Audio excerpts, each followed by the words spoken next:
वीणा पाणी माँ भगवती सरस्वती के श्री चरणों में नमन करते हुए, गुरुजनों को सादर प्रणाम करके, आप सभी सुधी जन जिज्ञासुओं के प्रति सादर नमस्कार। आज हम लोग कर्तुरीप्सिततमं कर्म, कर्मणि द्वितीया तथा युक्तम चानीप्सितम, इन सूत्रों की व्याख्या कर चुकने के पश्चात अकथितम च, इस सूत्र की व्याख्या इस व्याख्यान के माध्यम से करेंगे। इन पूर्ववर्ती जो सूत्र हैं उनसे यह सूत्र बहुत ही निकट से संबंधित है, इसलिए उन पूर्ववर्ती सूत्रों की जो संख्या है उस पर दृष्टिपात करना अनिवार्य है। कर्तुरीप्सिततमं कर्म, जिसकी सूत्र संख्या है 1449, तथा युक्तम चानीप्सितम, जिसकी सूत्र संख्या है 1450, और उसी के बाद अगर वह क्रम देखें तो उस क्रम में यह 1451 अगला क्रम है। इसलिए यहाँ पर जो चा यह अव्यय पद आया हुआ है, इससे उस पूर्ववर्ती जो सूत्र है कर्तुरीप्सिततमं कर्म, उसका ग्रहण हो रहा है। वहाँ से कर्म संज्ञा, कर्म का ग्रहण हो रहा है, और किसकी कर्म संज्ञा होगी वह पूर्व में कहा जा रहा है अकथितम के द्वारा। अकथितम क्या है, क्या इसका अर्थ होगा?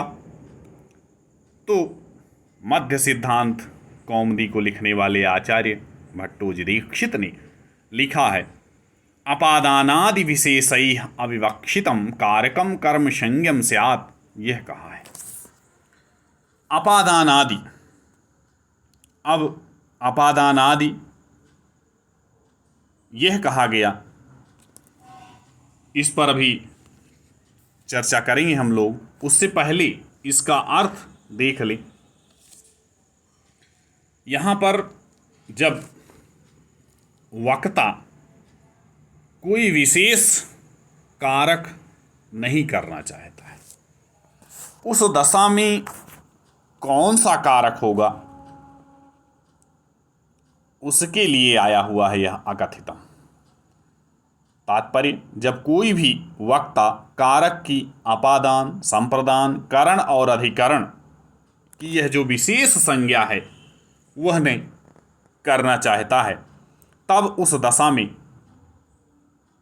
उसकी कौन सी संज्ञा होगी, यह अकथितम च से स्पष्ट हो रहा है। उसकी कर्म संज्ञा होगी। च से कर्म संज्ञा का ग्रहण किया जा रहा है। यहाँ पर अपादानादि क्यों कहा? अपादानादि चूँकि अगर हम लोग ध्रुवम अपायपादानम इस सूत्र को देखें तो ये पहला सूत्र है उस कारक प्रकरण में। अपादान संज्ञा उसी सूत्र से होती है और वह आदि में है, इसीलिए अपादानादि कहा है। सर्वप्रथम विभक्ति प्रकरण कारक प्रकरण के अंतर्गत पहले अपादान को पढ़ा गया है, इसीलिए यहाँ पर अपादानादि कहा गया है। अपादानादि कहने का यही तात्पर्य है।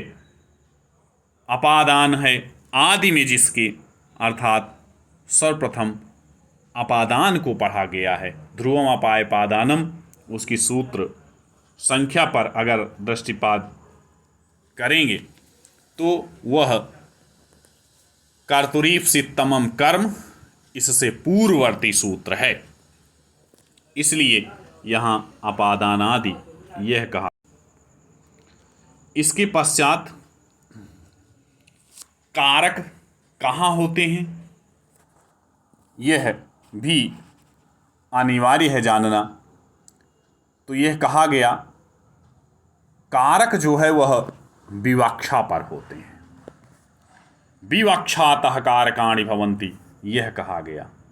अर्थात कौन सा कारक होगा, यह वक्ता की इच्छा पर निर्भर करता है। विवक्षा वक्ता की इच्छा, इसीलिए कहा गया।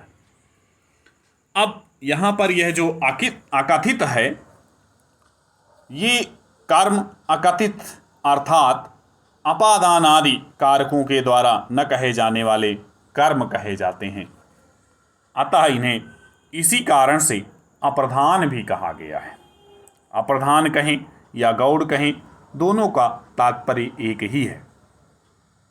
ऐसे बहुत से पदार्थ हैं जो कई धातुओं के कर्मों के साथ नियत रूप से जुड़े रहते हैं, बहुत ही निकट से संबंधित रहते हैं। वस्तुतः वे कर्म कारक से भिन्न कारक का अर्थ प्रकट करते हैं, जैसे कि अपादान गौड़ है और मुख्य कर्म से अतिरिक्त होने के कारण गौड़ या अप्रधान कर्म कहे जाते हैं। इस बात को हम एक उदाहरण के द्वारा स्पष्ट करेंगे। उदाहरण है, गोपालक गाय से दूध निकालता है। इस वाक्य में वस्तुतः दूध ही दुहता है, यह क्रिया का कर्म है।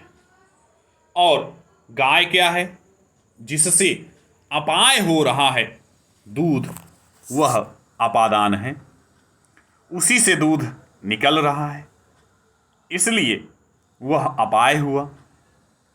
और अपाय होने पर अवधिभूत जिससे किसी का अपाय या विश्लेष हो, उसी की अपादान संज्ञा होती है।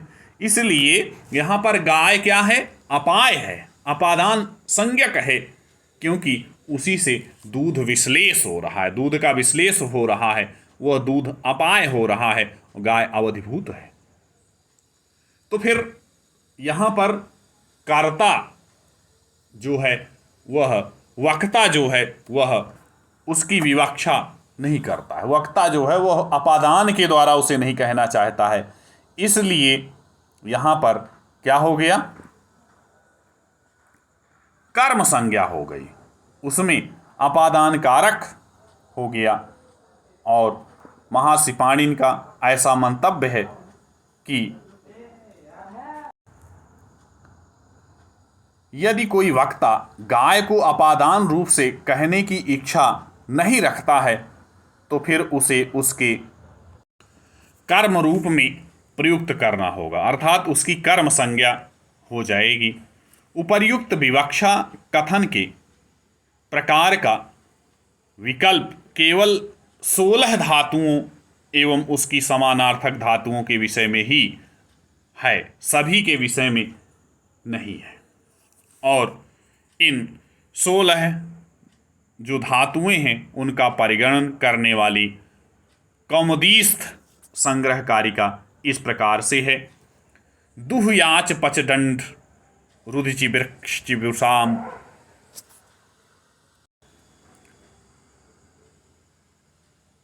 जिमत मुसाम कर्मयुग से आद कथितम तथा। अब इनके उदाहरणों को क्रमशः हम अगले जो व्याख्यान होगा उसमें स्पष्ट करेंगे इन कि किसमें कौन इस वाक्य में कर्म है, कौन गौड़ कर्म है, कौन प्रधान कर्म है। इसको आगे वाले व्याख्यान में इस प्रस्तुत किया जाएगा। अब इसी के साथ आज की इस व्याख्यान को यहीं पर समाप्त करते हैं। आप सभी सुधीजनों को नमस्कार करके, इस पर अगर किसी का कोई प्रश्न है तो वह निश्चित रूप से अपने उस कमेंट्स के माध्यम से पूछ सकता है। सभी को नमस्कार।